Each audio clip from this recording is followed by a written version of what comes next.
The storm hit the Montana territory with a fury that matched nothing Wyatt Nash had seen in his 32 years of living. And through the howling wind and sheets of rain, he spotted what looked like a bundle of cloth collapsed near his fence line.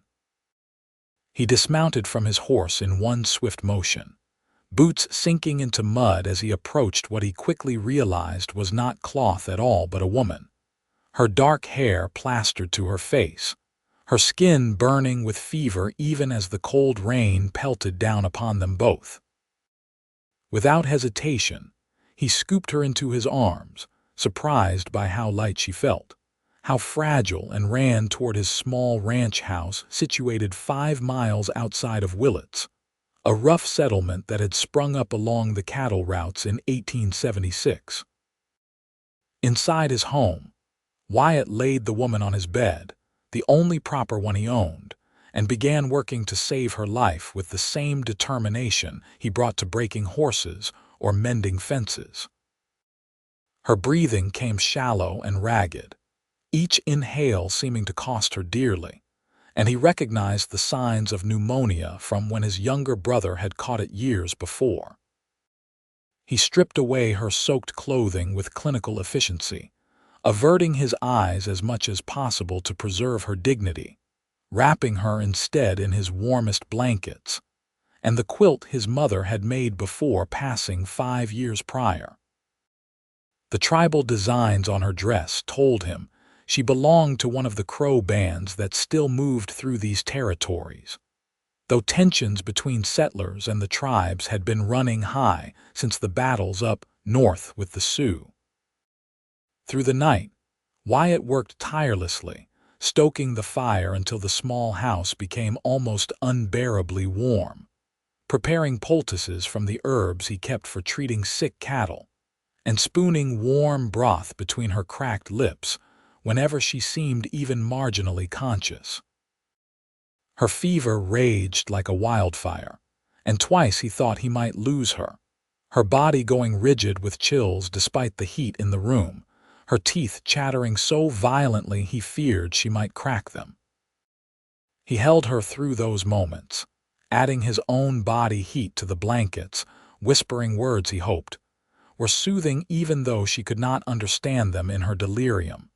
She was beautiful, he could not help but notice, though he felt guilty for the observation when she lay so close to death. Her face held a quiet strength even in illness, high cheekbones and a straight nose, full lips that moved sometimes as though she were trying to speak to people in her dreams. He guessed her to be in her middle 20s, though it was hard to tell with certainty. Her hands, which he held to warm them, were calloused in ways that spoke of hard work, of a life lived close to the earth and its demands. Dawn broke with painful slowness, the storm finally exhausting itself as the first gray light crept through his windows. Wyatt had not slept, functioning instead on strong coffee and concern for his unexpected patient. Her fever had broken perhaps an hour before sunrise, and now she slept more peacefully, her breathing deeper and more regular.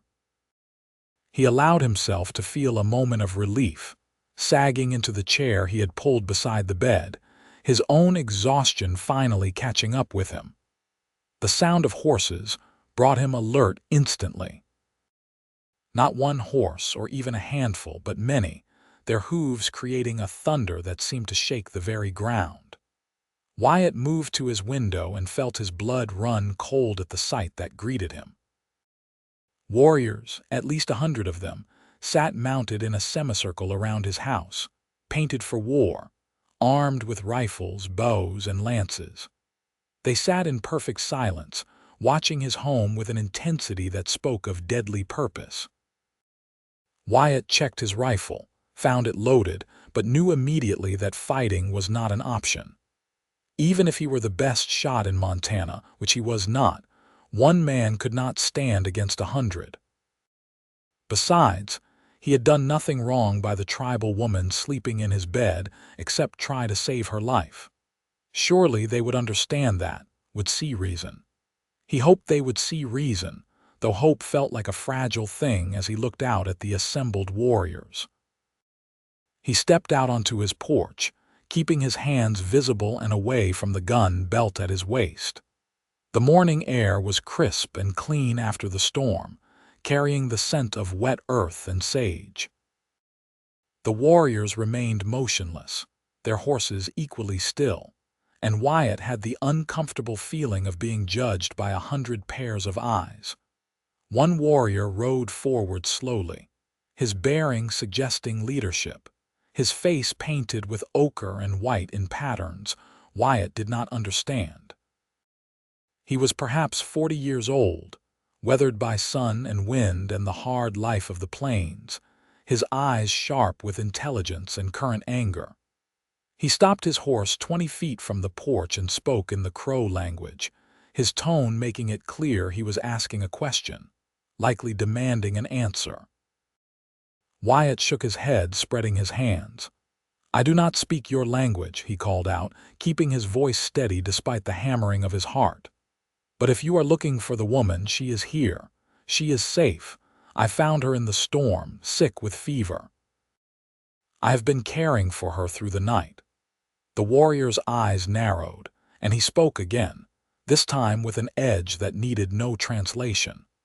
Wyatt understood he was in serious danger, that these men believed he had harmed or taken the woman, and nothing he said in English was reaching them. Then, like salvation itself, a weak voice came from inside the house, calling out in the Crow language. The effect on the assembled warriors was immediate, their rigid postures easing slightly, though their weapons remained ready. The leader called back, his voice rising in what sounded like a question mixed with relief.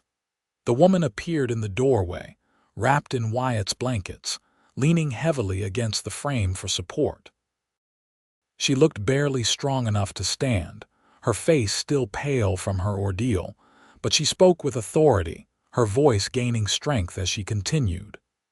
She gestured toward Wyatt, then touched her own chest, then mimed falling and being lifted. She spoke for several minutes, and Wyatt watched as the warriors' faces changed from anger to understanding, though suspicion still lingered in many eyes. The leader dismounted and approached the porch, and Wyatt forced himself to remain still, to show no fear even as his muscles tensed for action. The warrior stopped at the base of the porch steps and studied him with those sharp eyes, looking for something, seeking truth in Wyatt's face. Then, slowly, deliberately, he placed his right hand over his heart and bowed his head slightly. "I am 3 Hawks," he said in heavily accented but clear English. "This woman is Naya Dawn Walker, daughter of our chief. We have been searching through the night, fearing the worst. You have saved her life. For this, you have our thanks and our debt." The tension that had been coiling in Wyatt's shoulders released all at once, leaving him almost dizzy with relief. "I am Wyatt Nash. I only did what any decent person would do. She needed help and I gave it." 3 Hawks translated this for the other warriors, and Wyatt saw approving nods, though some still looked uncertain. "Most whites would not help," 3 Hawks said quietly. "Most would leave her to die or worse. You are not like most whites." Naya spoke again from the doorway, her words coming rapid and insistent. 3 Hawks listened, then turned back to Wyatt. "She says she must rest more before traveling. She asks if she may stay until her strength returns." "Of course," Wyatt said immediately, looking past 3 Hawks to where Naya stood. Their eyes met for the first time in true awareness, hers dark as river stones, and something passed between them in that moment, some recognition that went beyond language or culture.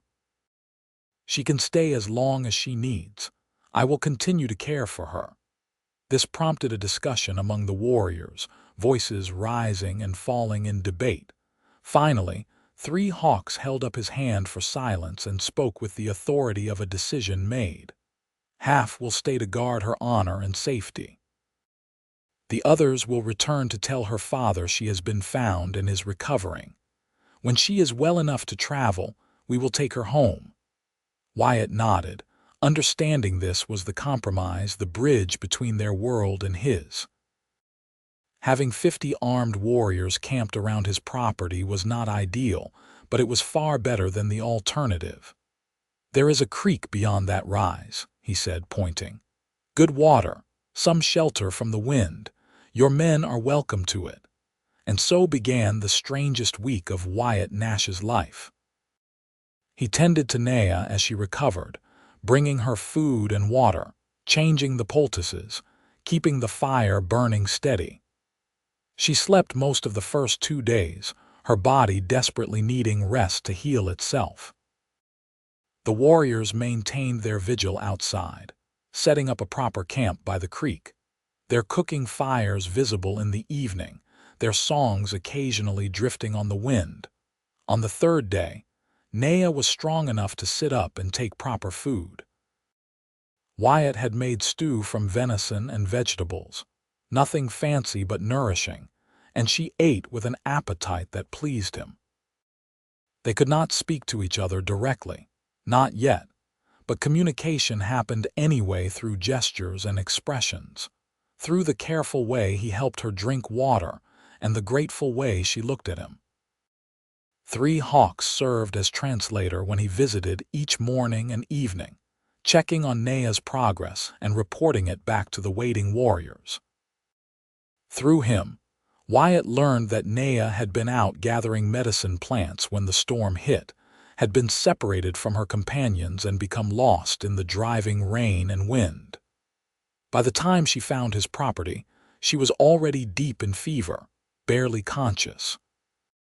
She had collapsed at his fence line, and had her last conscious thought been a prayer to the spirits, it had been answered in the form of a lonely cowboy who chose kindness over fear. "She says you have gentle hands," 3 hawks told him on the 4th day, a slight smile playing at his lips. "For a man who works with cattle and horses, you touched her with great care." Wyatt felt his face warm at this.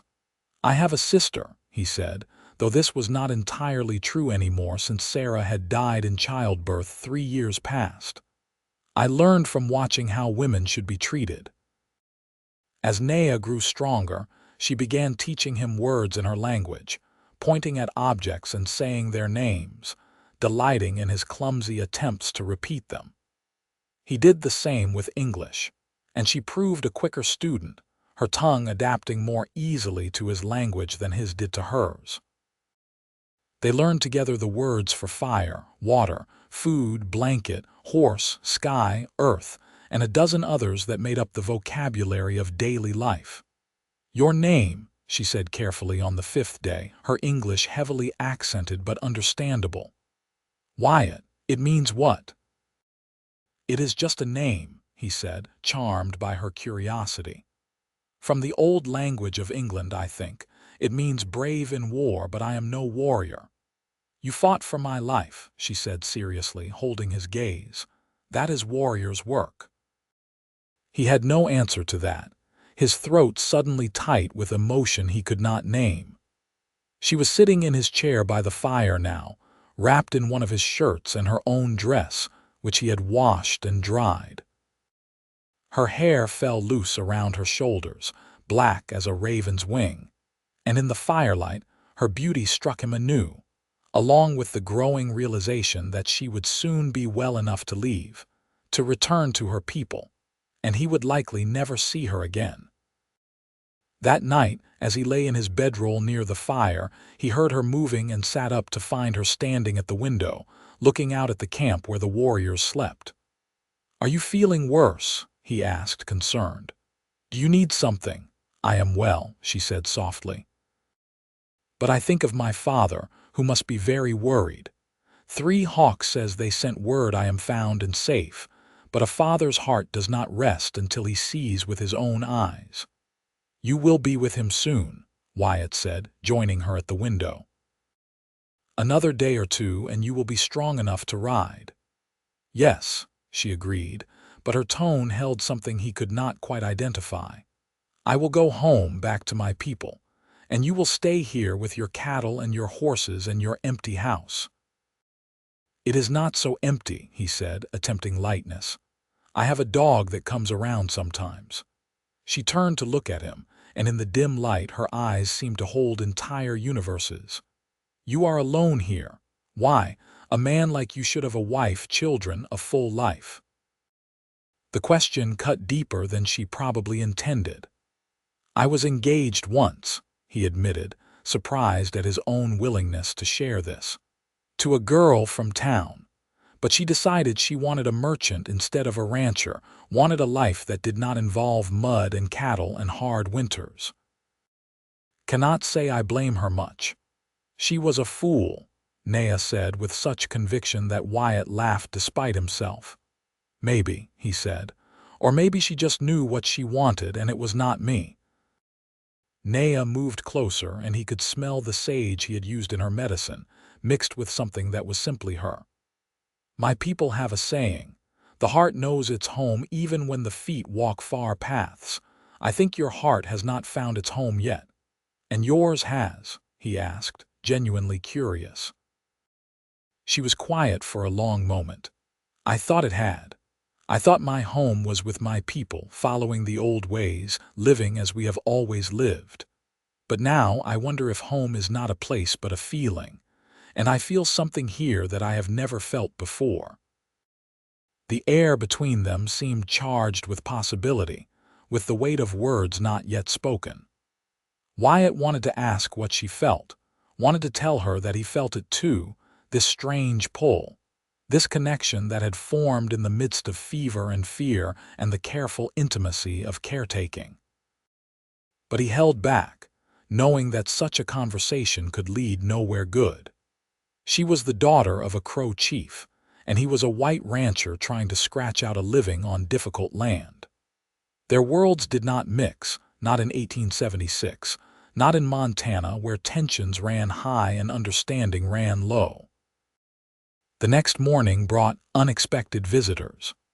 A group of riders approached from the direction of Willett's, and Wyatt recognized the lead horse as belonging to Samuel Barrett, who owned the largest ranch in the area, and considered himself the unofficial leader of the white settlers. They stopped when they saw the Crow camp, their hands moving toward their weapons, and Wyatt quickly stepped out onto his porch, Naya remaining inside as he had quietly asked her to do. "Wyatt," Samuel called out, his voice tight with tension, "we heard you had Indians surrounding your place. Came to see if you needed help running them off." "I do not need help, Samuel, and they are not being run off. They are guests, or rather, guards for a guest I am hosting." This brought confused looks from Samuel and his 4 companions, hard men who worked the cattle ranges and were not known for their tolerance. "You got an Indian staying with you?" one of them asked, spitting tobacco juice into the dirt. "In your house?" "I have a sick woman who I found during the storm, who I have been nursing back to health, and whose people are making sure she stays safe while she recovers. That is all you need to know." Samuel leaned forward in his saddle, his eyes narrowing. "That is not all we need to know, Wyatt. You bringing Indians onto your property affects all of us. What is to stop them from deciding to raid while they are here? What is to stop them from using this as a way to scout our defenses? Common decency might stop them," Wyatt said, his voice hardening. "And the fact that I saved one of their own. You ever consider that maybe treating people with respect might work better than assuming the worst? Respect does not keep your scalp on your head," another man said. Before Wyatt could respond, 3 hawks emerged from the camp, along with a dozen warriors. They did not raise weapons, but their presence was message enough. 3 hawks walked to Wyatt's porch and stood beside him, a deliberate statement of alliance. "We mean no harm to anyone," 3 hawks said in his careful English. "We stay only until our chief's daughter can travel.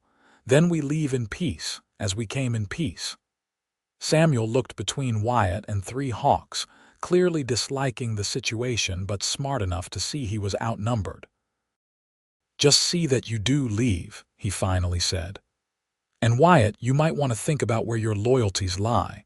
You are white, living among whites. Do not forget that. They rode off, and Wyatt let out a breath he had not known he was holding. 3 hawks glanced at him. Those men do not like my people. Those men do not like much of anyone, Wyatt said. But they are also scared, and scared men do foolish things. Will your people be safe here until Naya can travel? We can defend ourselves if needed, 3 hawks said.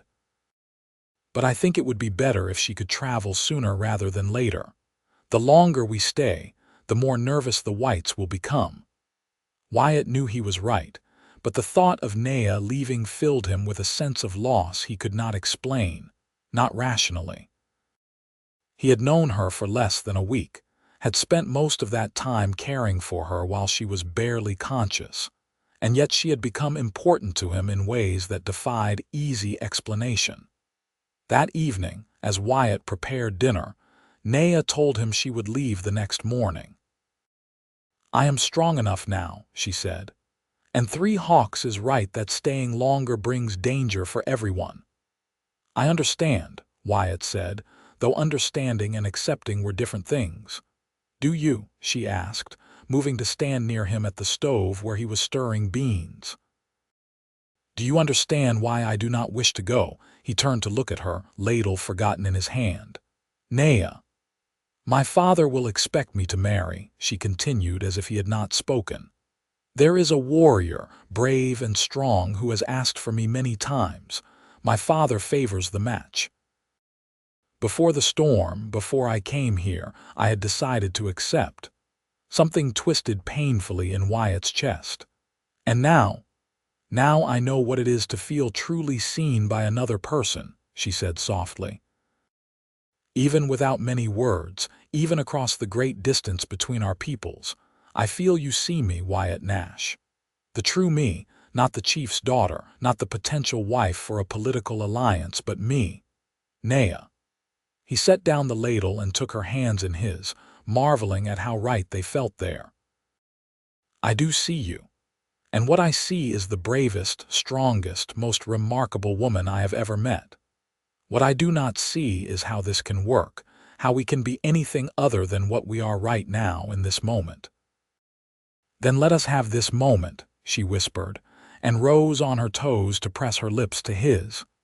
The kiss was gentle, tentative, a question as much as a statement. Wyatt responded carefully, aware of her recent illness, aware of the impossibility of their situation, aware only that this might be his only chance to show her what words could not express. His arms came around her, holding her close, and for a span of heartbeats, nothing existed beyond the two of them, beyond the perfect fit of her body against his, beyond the taste of her lips and the silk of her hair beneath his calloused fingers. When they parted, both were breathing hard, and Wyatt rested his forehead against hers. This is madness, he murmured. Perhaps, she agreed. But it is also truth. What we feel is true, Wyatt. I know it in my bones, in my blood, in every part of me that matters. They spent that evening talking, sitting close by the fire, hands intertwined, speaking of their lives and dreams and the fundamental unfairness of a world that would keep them apart. Naya told him of her childhood, of learning from her mother who had passed when Naya was 16, of the responsibility she felt as her father's only child, of the weight of expectation that rested on her shoulders. Wyatt shared his own story of growing up on a farm in Kansas, of heading west after his family died, of building this small ranch with his own 2 hands, and the hope that he could make something good and lasting. I wanted to create something that would matter, he said. Something that would outlast me. But tonight, I realize that legacy is not just land or buildings or even children. It is also the connections we make, the lives we touch, the love we give and receive. You have touched my life, Naya said. Changed it. I will never be the same after knowing you. Nor I you, he replied and kissed her again, deeper this time, with all the passion and longing he had been holding back. They did not sleep together that night in the physical sense, both understanding that such a step would bring complications neither was ready to face. But they lay together on his bed, fully clothed, holding each other close, talking until their words slurred with exhaustion, and they drifted into sleep wrapped in each other's arms. Dawn came too soon, bringing with it the reality they had been holding at bay. The warriors were preparing to leave, checking their horses, packing their gear. Wyatt helped Naya prepare, finding her a coat that would keep her warm on the journey, making sure she had food for the trip. They moved around each other with the careful choreography of people trying to make time stretch, trying to delay the inevitable. 3 hawks knocked on the door as the sun cleared the horizon. "We must go," he said gently, his eyes moving between Wyatt and Naya with understanding. "Her father will be waiting." Naya nodded, but her hand tightened in Wyatt's. "I will not forget you," she said, her voice thick with unshed tears. "No matter what comes, no matter where my path leads, I will carry you here." She placed her free hand over her heart. "And I you," Wyatt managed, though speaking felt like pushing stones uphill. "Always." She kissed him once more, brief and bittersweet, then pulled away and walked out the door. Wyatt followed, watching as she mounted the horse 3 hawks had brought for her. The warriors formed up around her, a protective formation that would keep her safe on the journey home. She looked back at him one final time, and the expression on her face nearly broke him. Such longing and sorrow and reluctant acceptance, all mixed together. Then they rode away, dust rising from the hooves of 100 horses, and Wyatt stood on his porch watching until they disappeared from view, until even the dust had settled, until there was nothing left but the empty land and his empty house and the hollow feeling in his chest where his heart used to be. He tried to return to normal life, to the routine of feeding cattle and mending fences, and all the 1,000 tasks that came with running a ranch. But everything reminded him of Naya, the chair where she had sat, the bed where she had slept, the window where they had stood together looking out at the night. He found one of her beaded hair ties that had fallen behind the bed, and he kept it in his pocket, touching it sometimes like a talisman. A week passed, then 2, and Wyatt began to think that perhaps this was simply how it would be, that he would carry this longing for the rest of his life, that he had touched something beautiful and perfect, and now had to live with its absence. He grew quieter, more withdrawn, and the few friends he had in Willits remarked on the change but attributed it to the strain of having had the crow camping on his land. 3 weeks after Naya left, Wyatt was working on his barn roof when he heard horses approaching. He climbed down, expecting perhaps Samuel Barrett coming to lecture him again, and froze when he saw who it actually was. Naya rode at the head of a small group that included 3 hawks, and surprisingly, an older man whose bearing and dress marked him as someone of great importance. This, Wyatt realized with a jolt, must be her father, the chief. He walked forward slowly, mind racing, trying to understand what this meant. Naya dismounted before the others, and he saw that she wore her finest clothing, elaborate beadwork decorating her dress, her hair braided with feathers and ornaments. She looked like the chief's daughter she was, regal and beautiful, and Wyatt felt suddenly very aware of his worn work clothes and dusty boots. "Wyatt Nash," she said formally, and he understood this was for the benefit of the watching men, a proper greeting that respected her position and his. "Naya Dawn Walker," he replied, matching her tone. "You honor me with your presence. And you, sir," he continued, addressing the older man. "I assume you are Naya's father." The chief dismounted, and 3 hawks moved to stand beside him, ready to translate. The chief was a man in his 50s, weathered and strong, with eyes that missed nothing. He studied Wyatt for a long moment, and Wyatt forced himself to stand still under that scrutiny, to meet the chief's gaze directly without challenge or submission. Then the chief spoke, his voice deep and measured, and three hawks translated.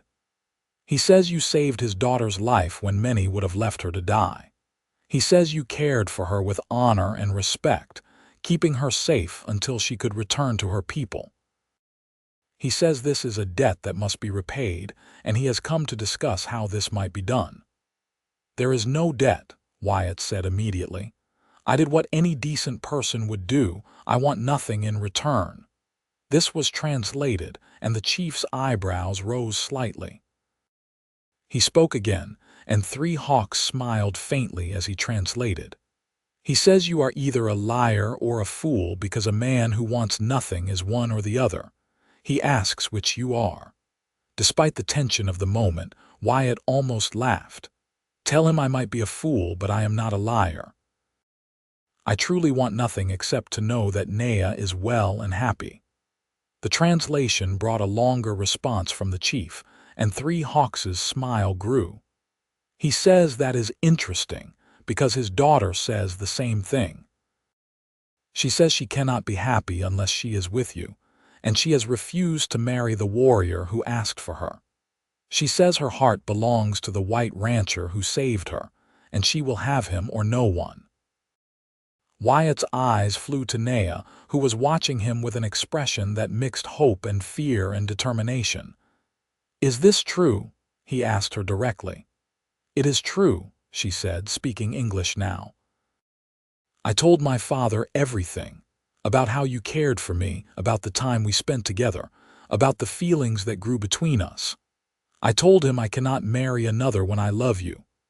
And what did he say? Wyatt asked, his heart hammering so hard he thought it might burst from his chest. The chief spoke again, and this time he did not wait for three hawks to translate, stepping forward and addressing Wyatt directly in carefully pronounced English. I say, my daughter's happiness is worth more than gold, worth more than political alliance, worth more than comfort of tradition. If she says you are a good man, I believe her. If she says she loves you, I honor that. Question is, do you love her? Wyatt looked at Naya, at the hope shining in her eyes, at the courage it must have taken for her to stand against her entire culture, to choose him over everything familiar and safe. He thought about the emptiness of the past 3 weeks, the way every sunrise had felt gray without her, the way his house had become just a building instead of a home. He thought about the future, about the challenges they would face, about the disapproval from both their peoples, about the hard work it would take to build a life together across such different worlds. I love her, he said clearly, loudly, wanting there to be no doubt. I love her more than I have ever loved anything or anyone. I love her courage and her strength and her kindness.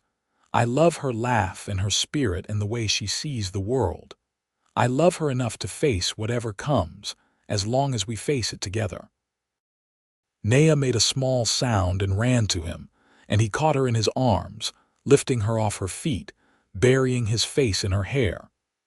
She was crying and laughing at the same time, her arms tight around his neck, and nothing had ever felt so right as holding her in this moment.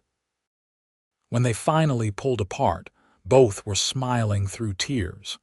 The chief watched them with an expression that might have been approval, and he spoke again, three hawks translating. He says that if you wish to marry his daughter, he will give his blessing. But he asks that you understand what this means.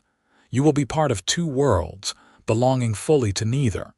You will face hardship and prejudice from both whites and Crow. Your children will walk a difficult path between cultures. You must be strong enough to weather these storms, both of you together. We will be, Wyatt said, looking from the chief to Naya and back again. Whatever comes, we will face it together and we will be strong enough. The chief nodded slowly, then did something unexpected. He pulled a knife from his belt, and for a heart-stopping moment, Wyatt tensed, but the chief simply held it out handle first. "Among my people," he said in his halting English, "a knife given is a bond formed. You protect my daughter with your life. You honor her with your actions. You love her with your whole heart. Do this and you are my son." Wyatt took the knife, feeling the weight of it, the significance of the gesture.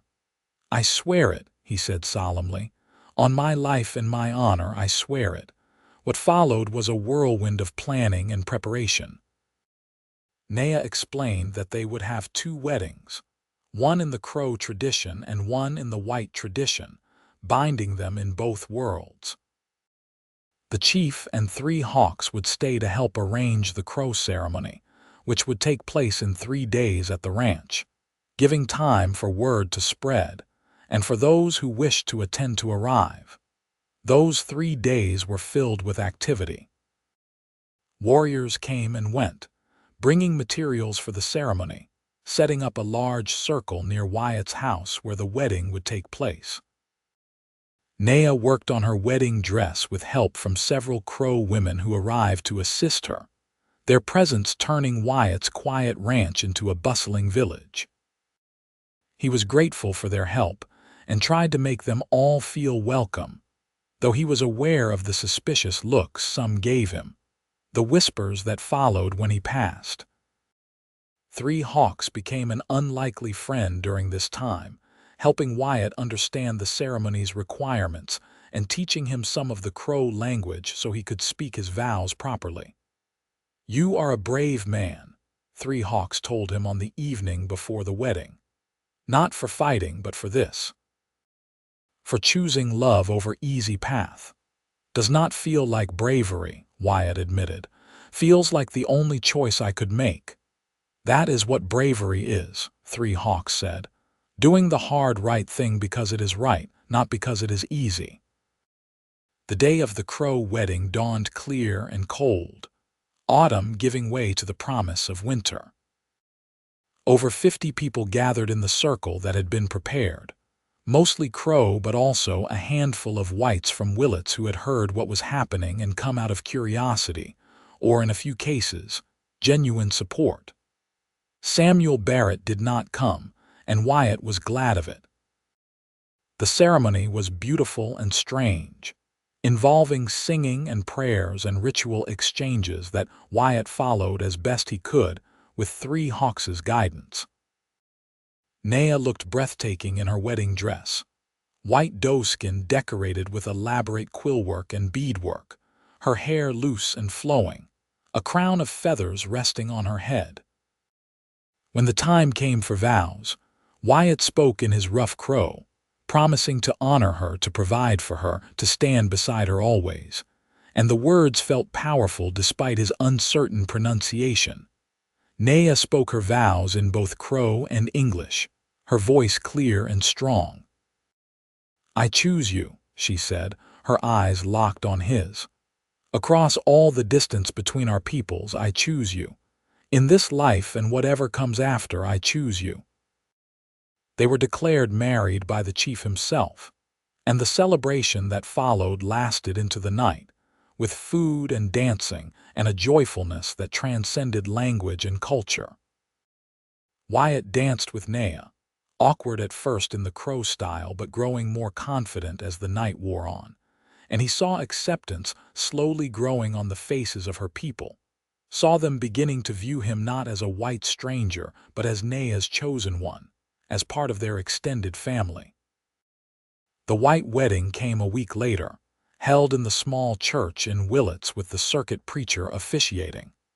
Fewer people attended this one, some whites refusing to set foot in a ceremony that would bind a white man to an Indian woman, but enough came that the church did not feel empty. Naya wore a simple white dress that the women of the town had helped her make, insisting on this tradition even though she had already been married in her own. She looked different but no less beautiful, her hair pinned up in the style of white women, a small bouquet of dried flowers in her hands. The ceremony was shorter, more familiar to Wyatt, and when the preacher pronounced them man and wife, He kissed her with all the love and relief and joy he felt, not caring who was watching or what they thought. They were married, truly and completely, bound in both worlds, and nothing could take that away from them. They moved into Wyatt's ranch house together, and Naya began the work of transforming it from a bachelor's dwelling into a home.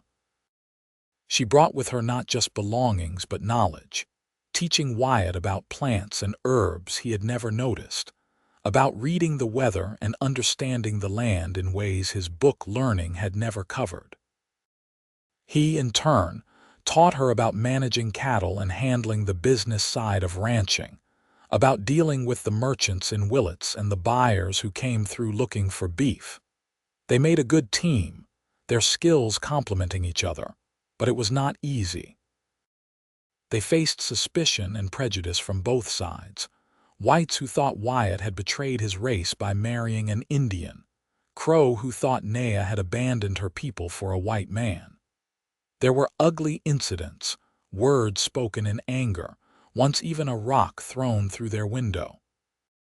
But they stood together against it all, drawing strength from each other, building a life that was uniquely theirs.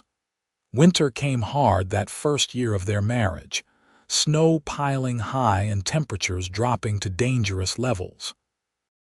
Wyatt worried about his cattle, about whether they had enough hay stored, about whether the ranch would survive.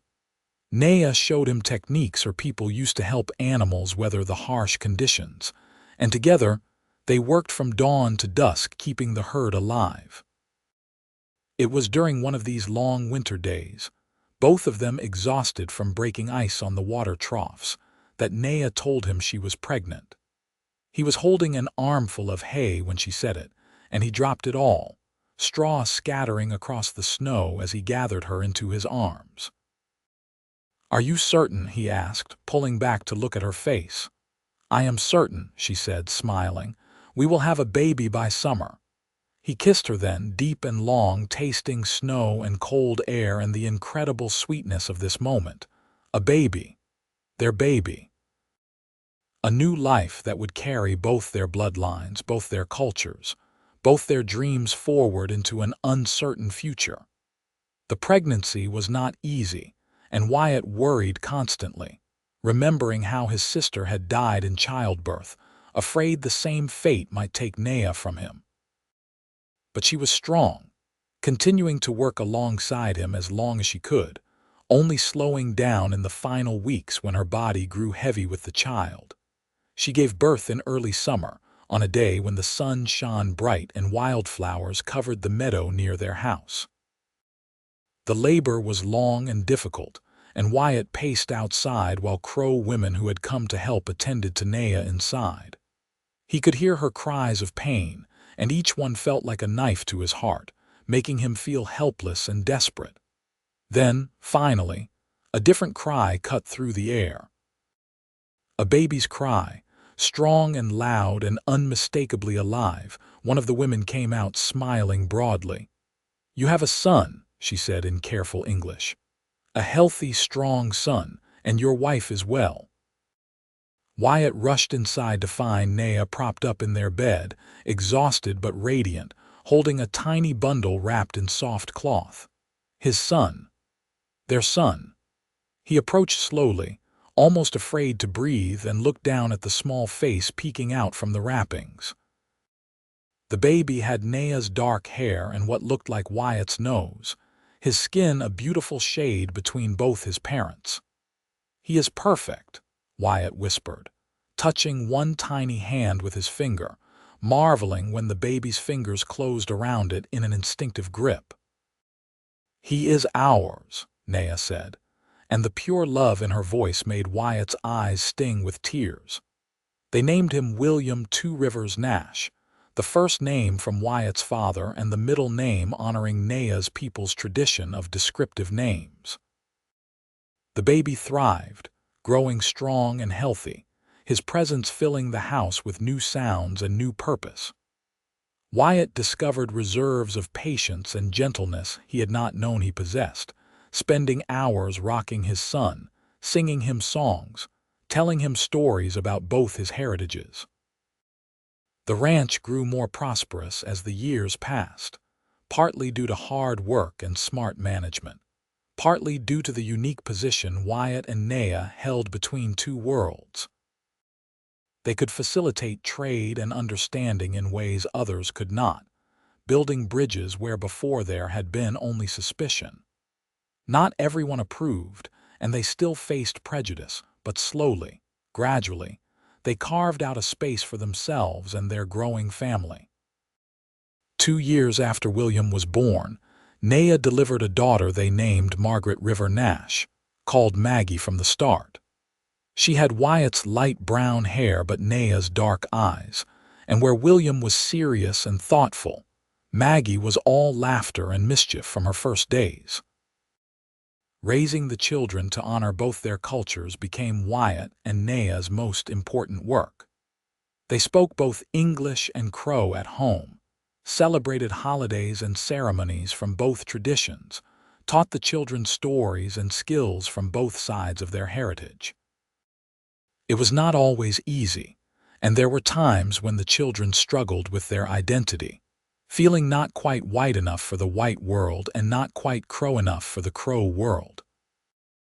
But Wyatt and Naya worked to show them that being both was not a weakness but a strength, that they carried the best of two worlds within them. As the children grew, the world around them was changing too. Montana achieved statehood in 1889, bringing new laws and new pressures on the tribal lands. Wyatt and Naya watched these changes with concern, knowing that the old ways were disappearing, that the future would be different from the past in ways both good and difficult. Through it all, their love remained the foundation on which everything else was built. They still found moments to steal away together, riding out to watch sunsets or talking late into the night after the children were asleep. Wyatt would sometimes touch the beaded hair tie he still kept in his pocket, the one he had found after Naya's first stay in his house, marveling at how a single stormy night had changed the entire course of his life. "You ever regret it?" he asked her once, lying together in their bed on a quiet winter night. "Choosing me, leaving the life you knew?" "Never," she said without hesitation, turning to face him in the darkness. "You are my home, Wyatt, not this house, not this land, but you. Wherever you are is where I belong." He kissed her then, pouring into it all the love and gratitude and wonder he felt, and she responded with equal passion. Their connection, as strong as it had been that first night they admitted their feelings, strengthened now by years of shared life and shared challenges and shared joy. More children came as the years passed. Another son named Thomas Long Sky, born in 1881, who had his mother's gift for languages and his father's patience.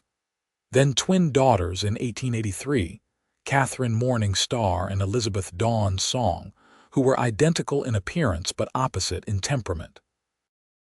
And finally, in 1886, their youngest son Henry Running Creek, the surprise baby who came when Wyatt and Naya thought they were done having children, and who proved to be the most adventurous of all their offspring. The ranch expanded as the family grew, acquiring more land, more cattle, becoming one of the most successful operations in the region despite the prejudice they still sometimes faced. Wyatt made sure to hire men who would treat his wife and children with respect, and he became known as a fair boss who paid well and expected hard work in return. Three Hawks remained a close friend over the years, visiting often, his own children growing up alongside Wyatt and Naya's. He married in 1879 to a woman who smiled at him the way Naya smiled at Wyatt, and he brought her to the ranch to meet them, the four adults quickly becoming close friends. Their children played together, learned together, creating bonds that stretched across cultural lines. Naya's father, the chief, grew old with grace, retiring from leadership when he felt his strength waning and passing the role to three Hawks, who had proven himself wise and capable. The old chief spent his final years living part-time at the ranch with Wyatt and Naya, delighting in his grandchildren, teaching them stories and skills from the old ways. When he passed in 1887, it was peaceful, surrounded by family, and he was buried on the ranch in a ceremony that honored both Crow and white traditions.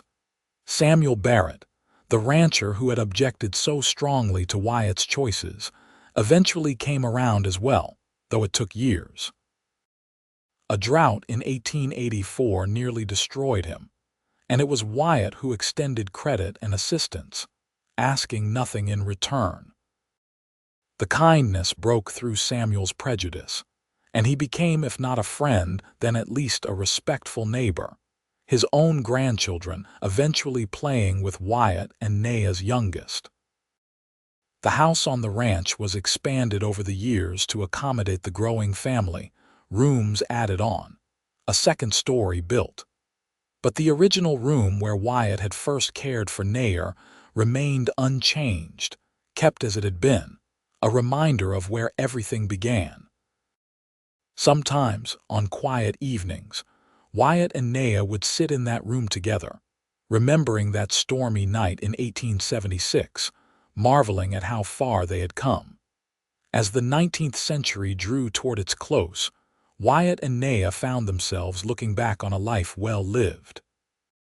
Their children were growing into capable adults, William already taking over much of the ranch management, Maggie showing a gift for teaching and working with the younger children in the growing community.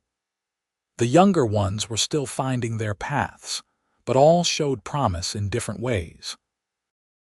"We did it," Naya said one evening as they sat on their porch watching the sunset, grandchildren playing in the yard before them. Their first grandchild had arrived the year before, William's son, and two more were on the way from Maggie and Thomas respectively. "Did what?" Wyatt asked, though he knew what she meant. "Built something that will last," she said, gesturing at the scene before them. "Not just a ranch or a family, but a bridge, a way forward that honors both pasts while building toward a new future." "We did it together," he corrected gently, taking her hand in his. "I could never have done any of this without you." "Nor I without you," she agreed. "We were meant to find each other, Wyatt. Even the storm that nearly killed me was the wind that blew me to exactly where I needed to be." He raised her hand to his lips and kissed it, a gesture he had made 10,000 times over their years together, but which never grew old or meaningless. She was still beautiful to him, her hair now shot with gray, lines around her eyes from years of squinting into sun and wind, but more beautiful than she had been at 25 because now he knew her completely, knew her strength and courage and endless capacity for love. As the years continued to pass, Wyatt and Naya settled into the comfortable rhythms of older age. They still worked the ranch but left more of the heavy labor to their children and the hired hands. They spent time with their grandchildren, passing on stories and skills, making sure each child knew both sides of their heritage. The world continued changing around them, the old Wild West fading into memory and legend, new technologies and new ways of life emerging. But on their ranch, 5 miles outside of Willits, Montana, the past and present lived together in harmony.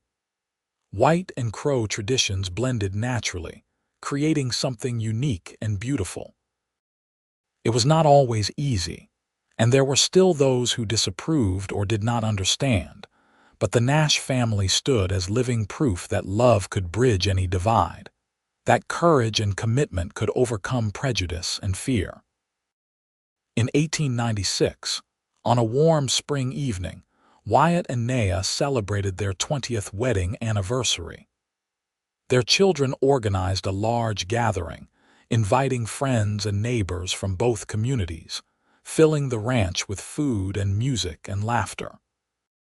Speeches were made, toasts raised, stories told of the early days and the challenges overcome.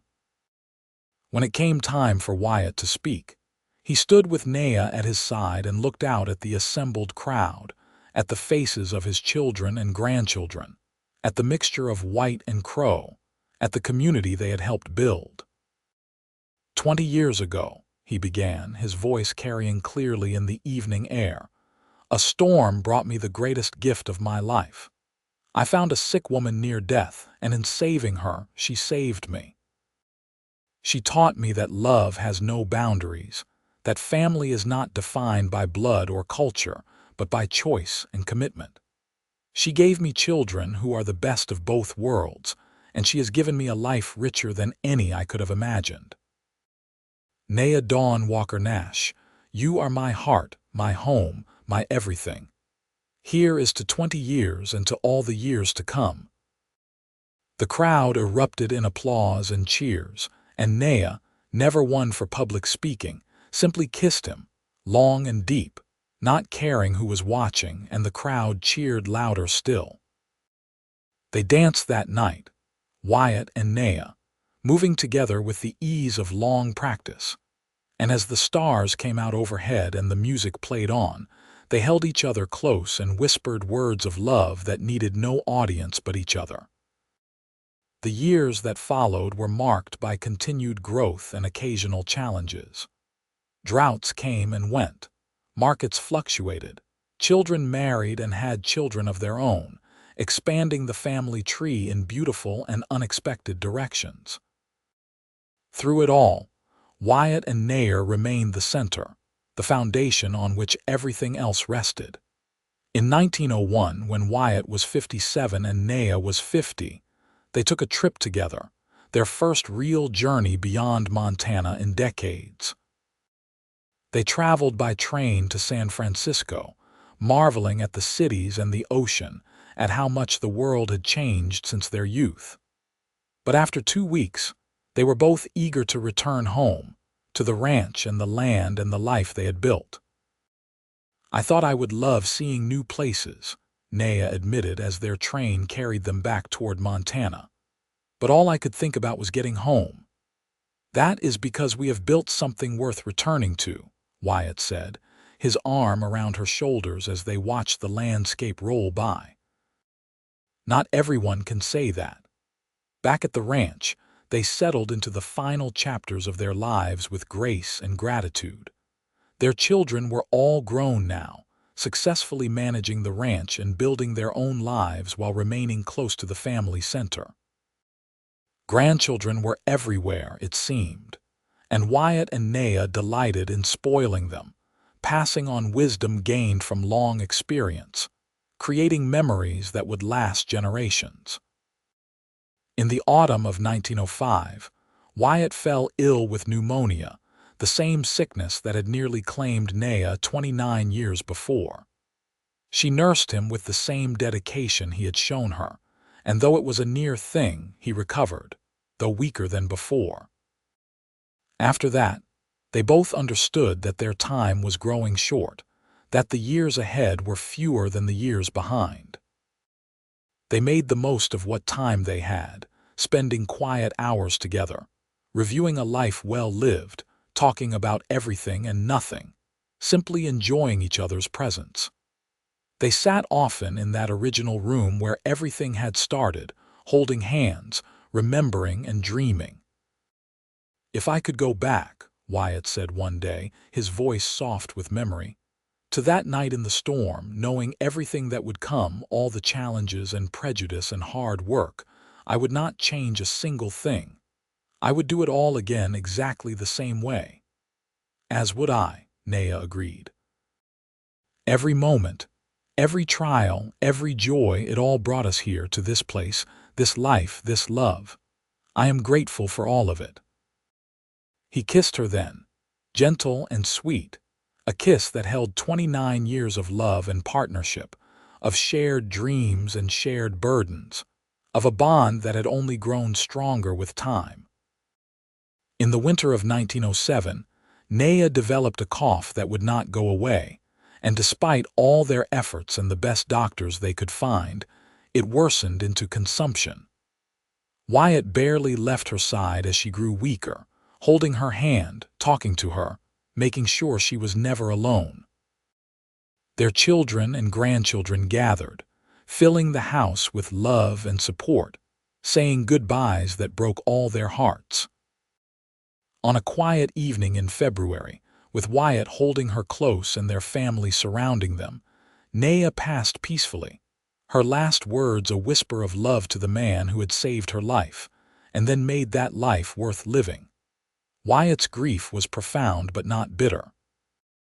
He had loved her and been loved in return, had built a life and a family with her that would continue long after they were both gone.